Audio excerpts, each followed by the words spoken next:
This is a report on the state of the road in Ekondo TT. This is nothing new. We've seen this in the news time and time again.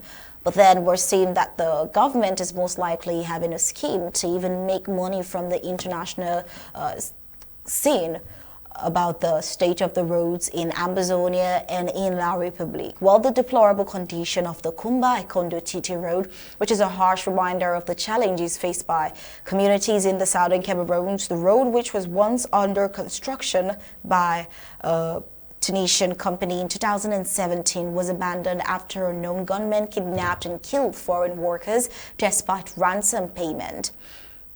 Now, this incident highlights the security concerns and violence that have plagued the nation, which makes Ambazonia say normalcy has not returned, even though the colonial government would want to claim otherwise. Now we'll take a look at this video of the Ekondo TT road. We brought to you a video of the Ekondo TT road. The previous time we showed you the motorcyclists' plight they go through working the terrains of this road because their motorcycles are literally useless. And this time around we're getting to see the same scenarios with cars struggling. There is literally no road.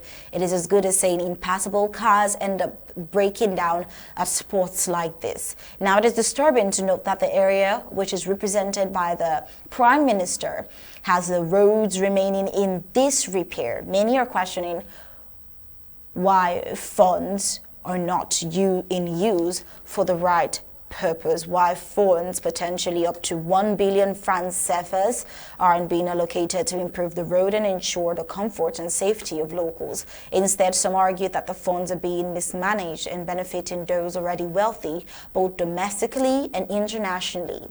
Now, this situation raises broader concerns about governance and accountability in the Cameroons, but is nothing new to those who look at the news with the Cameroons and their corruption, which work in tandem. Some speculate that the ruling party, CPDM, treats the country as private property, prioritizing personal interest over public welfare, and that includes personal pocket lining deals over public welfare.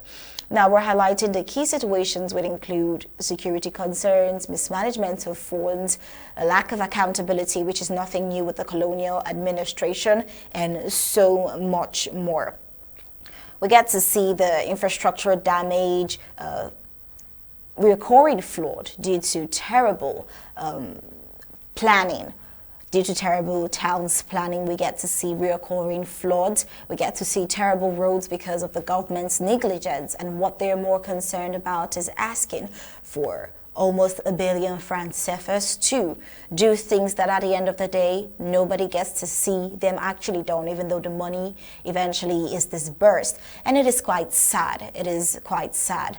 But then it's the faith of every entire Cameroons, but those of La Republique and the southern Cameroons until Ambazonia regains her independence. That is the current faith that they are facing.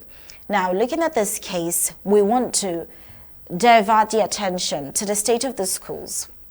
Going back to what Barrister Mbasia talked about, the school children, we're getting a report. It is quite ironic, but I mean, at this point with the La Republique, nothing is funny anymore. We get to see the colonial administration investing in bulletproof vests for their teachers. Now,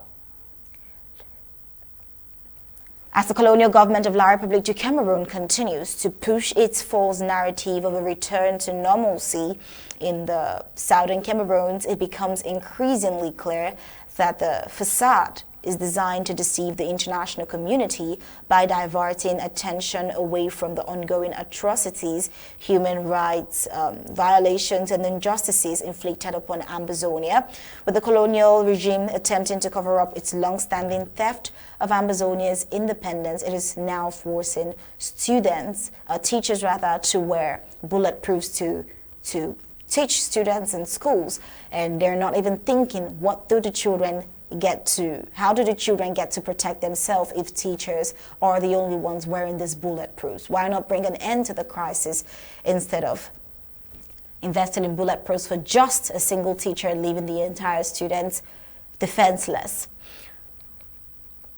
Well, before we get into the intricacies of this particular report, because it is a lot, it is very broad, it is something that has been talked about time and time again, but this is another facet to it.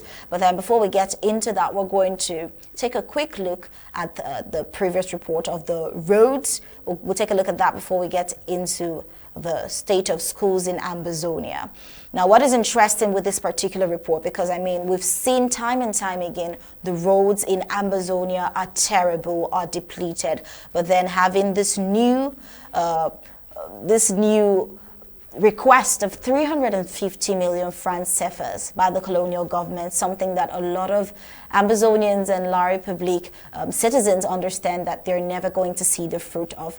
It is something that has caused a certain type of consternation and remarks from the civilian population of La République.